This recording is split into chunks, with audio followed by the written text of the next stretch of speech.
एक बार की बात है, एक जंगल में किसी पेड़ पर कौवे का एक जोड़ा रहा करता था। वो दोनों खुशी खुशी उस पेड़ पर जीवन बसर कर रहे थे। एक दिन उनकी इस खुशी को एक सांप की नजर लग गई। जिस पेड़ पर कौवों का घोंसला था, उसी पेड़ के नीचे बने बिल में सांप रहने आ गया था।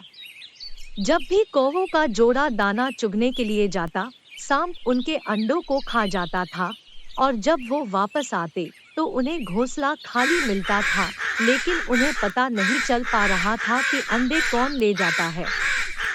इस प्रकार से कई दिन निकल गए। एक दिन कौवे का जोड़ा दाना चुगकर जल्दी आ गया, तो उन्होंने देखा कि उनके अंडों को बिल में रहने वाला एक सांप खा रहा है। इसके बाद उन्होंने पेड़ पर किसी ऊंचे स्थान पर छुपकर अपना घोंसला बना लिया। सांप ने देखा कि कौवों का जोड़ा पहले वाले स्थान को छोड़कर चला गया है, लेकिन शाम होते ही दोनों वापस पेड़ पर आ जाते हैं। इस प्रकार कई दिन निकल गए। कौवा के अंडों में से बच्चे निकल आए और वो बड़े होने लगे। एक दिन सांप को उनके नए घोंसले का पता चल गया और वह कौवों के जाने का इंतजार करने लगा। जैसे कौवे घोंसला छोड़कर गए, सांप उनके घोंसले की ओर बढ़ने लगा, लेकिन किसी कारण से कौवों का जोड़ा वापस पेड़ की ओर लौटने लगा। उन्होंने दूर से ही सांप को उनके घोंसले की ओर जाता देख लिया और जल्दी से वहां पहुंचकर अपने बच्चों को पेड़ की ओट में छुपा दिया।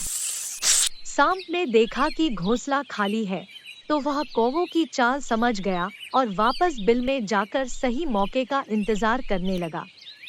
इसी बीच कौवे ने सांप से पीछा छुड़ाने के लिए एक योजना बनाई। कौवा उड़कर जंगल के बाहर बने एक राज्य में चला गया। वहां एक सुंदर महल था। महल में राजकुमारी अपनी सहेलियों के साथ खेल रही थी।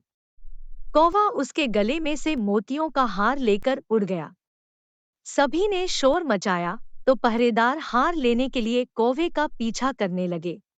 कौवे ने जंगल में पहुंचकर हार को सांप के बिल में डाल दिया, जिसे पीछा कर रहे सैनिकों ने देख लिया।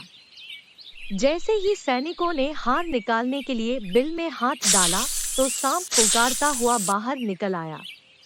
सांप को देखकर सैनिकों ने तलवार से उस पर हमला कर दिया, जिससे सांप घायल हो गया और अपनी जान बचाकर वहां से भाग गया। सांप के जाने के बाद कौवा अपने परिवार के साथ खुशी खुशी रहने लगा। कहानी से सीख। हमें इस कहानी से यह सीख मिलती है कि कभी भी किसी की निर्बलता का फायदा नहीं उठाना चाहिए, और साथ ही मुसीबत में समझदारी से काम लेना चाहिए।